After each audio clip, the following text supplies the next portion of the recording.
राम राम राम राम राम राम राम राम राम नारायण नारायण। संजय को वेदव्यासी ने युद्ध के आरंभ में दिव्य दृष्टि दी थी। तो संजय धृतराष्ट्र को युद्ध के समाचार सुनाते रहे।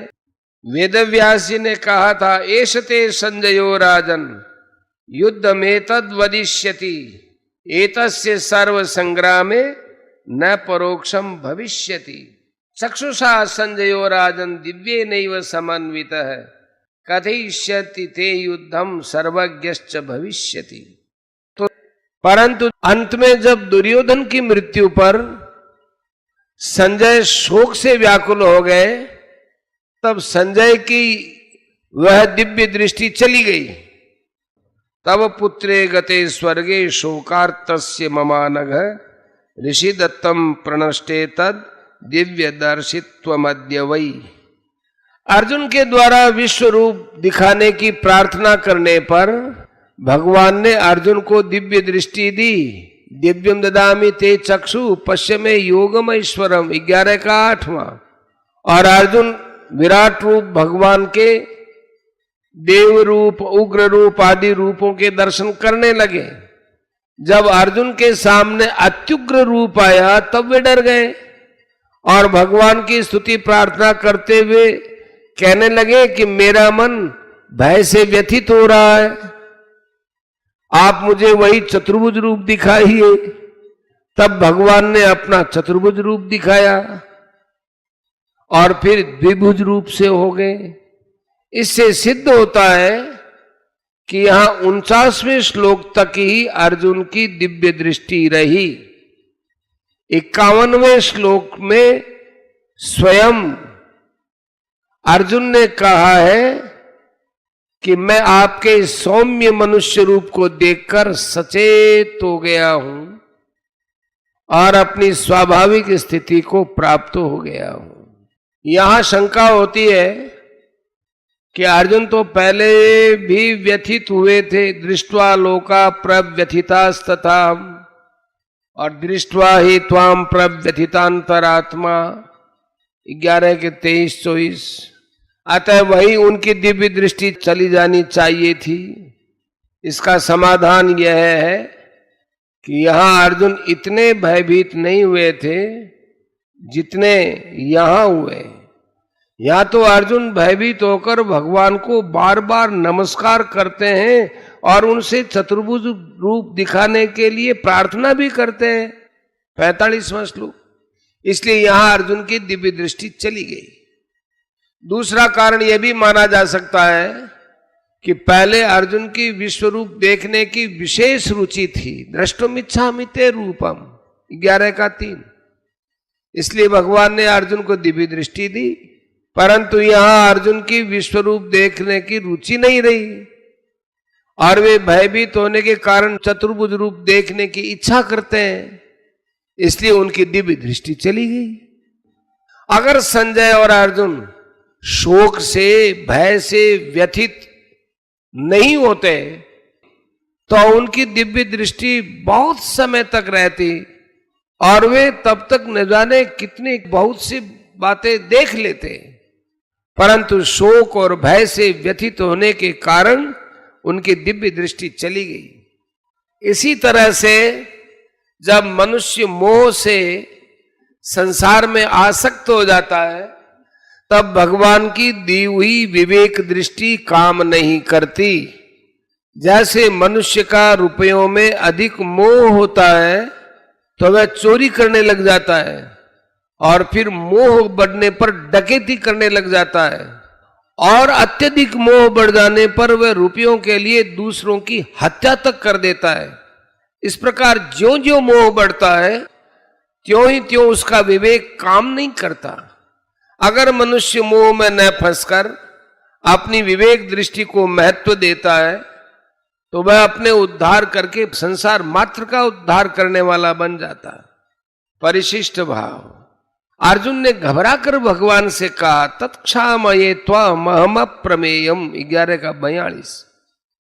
तो भगवान यहां कहते हैं कि मैं चाहे शांत अथवा उग्र किसी भी रूप में दिखाई दूं, हूं तो तेरा प्यारा सखा ही ना। तुम डर गए तो ये तो तुम्हारी मूर्खता है, मित्रता में ढिलाई है। जो कुछ दिख रहा है वह सब मेरी लीला ही तो है, इसमें घबराने की क्या बात है। मित्रता में कौन बड़ा और कौन छोटा, भगवान ही जगत रूप से प्रकट हुए हैं, इसलिए यह जगत भगवान का आदि अवतार कहा जाता है। आद्यो अवतार है पुरुष है परस्य। श्रीमद् भागवत 2 स्कंद 6 अध्याय 41वां श्लोक। जैसे भगवान ने राम कृष्ण आदि के रूपों में अवतार लिया है, ऐसे ही जगत रूप से भी भगवान ने ही अवतार लिया है। इसको अवतार इसलिए कहा है कि इसमें भगवान दृश्य रूप से दिखने में आ जाते हैं। अवतार के समय लौकिक दृष्टि से दिखने पर भी भगवान सदा अलौकिक ही रहते हैं। 4 का 6। परंतु राग द्वेष के कारण अज्ञानियों को भगवान लौकिक दिखते हैं। 7 का 24, 25 और 9 का 11वां। भगवान शांत अथवा उग्र किसी भी रूप में आए, उसी की मर्जी है। सुंदर दृश्य हो, पुष्प खिले हो, सुगंध आ रही हो, तो यह भी भगवान का रूप है। और कहीं मांस हड्डियां गंदगी पड़ी हो, दुर्गंध आ रही हो, तो यह भी भगवान का रूप है। भगवान के सिवाय कुछ है ही नहीं। भगवान ने राम कृष्ण आदि रूप धारण किए, तो मत्स्य कच्छप वराह आदि रूप भी धारण किए। कोई भी रूप धारण करे हैं तो वे भगवान ही, वो रूप तो भगवान का ही है, और जो क्रिया है वो लीला है। कोई पाप अन्याय करता हुआ दिखे तो समझो कि भगवान कलयुग की लीला कर रहे हैं। वह जैसा रूप धारण करते हैं वैसी लीला भी करते हैं। यथा अनेक वेश धरी नृत्य करई नट कोय, सोई सोई भाव देखा वही आपुन होई न सोई। उत्तरकांड 72वां दोहा। मूर्ति का रूप अर्चावतार धारण करके वे मूर्ति की तरह ही अचल रहने की लीला करते हैं। मूर्ति रूप धारण करके क्रिया करने में शोभा नहीं है, प्रत्युत क्रिया न करने में ही शोभा है। अन्यथा वे अर्चावतार कैसे रहेगा। वराह का रूप धारण करके वे वराह की क्रिया करते हो, और मनुष्य का रूप धारण करके वे मनुष्य की तरह क्रिया करते हैं। भगवान कोई भी रूप धारण करके कैसी क्रिया करे, उससे भक्तों के हृदय में कोई विकार नहीं होता, क्योंकि उनकी दृष्टि में एक भगवान के सिवाय और कुछ है ही नहीं, हुआ ही नहीं, होगा ही नहीं, होना संभव ही नहीं।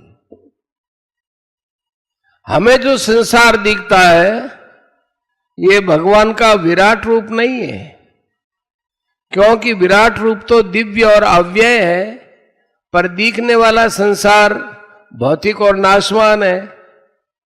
जैसे हमें भौतिक वृंदावन तो दिखता है, पर उसके भीतर का दिव्य वृंदावन नहीं दिखता। ऐसे ही हमें भौतिक विश्व तो दिखता है, पर उसके भीतर का दिव्य विश्व नहीं दिखता।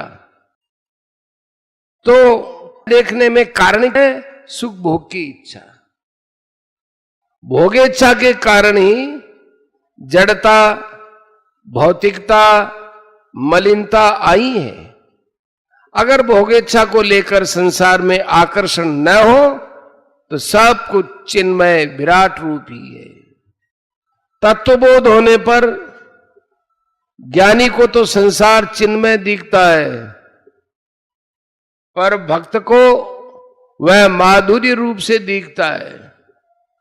माधुर्य रूप से दिखने पर जैसे अपने शरीर में उसकी स्वाभाविक प्रियता होती है, ऐसे ही भक्त की मात्र प्राणियों के साथ स्वाभाविक प्रियता होती है, परंतु अर्जुन ने ऐश्वर्य रूप से भगवान का विराट रूप देखा था, क्योंकि वे वही रूप देखना चाहते थे। द्रष्टुम इच्छामि ते रूपम ऐश्वरम पुरुषोत्तम 11 का 3। माधुर्य में प्रियता विशेष होती है और ऐश्वर्य में प्रभाव विशेष होता है। तात्पर्य यह है कि दिव्य विराट रूप एक होने पर भी भावना के अनुसार अनेक रूपों में दिखता है, और अनेक रूप से दिखने पर भी एक ही रहता है। एकता में अनेकता और अनेकता में एकता, यह भगवान की विलक्षणता है, अलौकिकता है, विचित्रता है।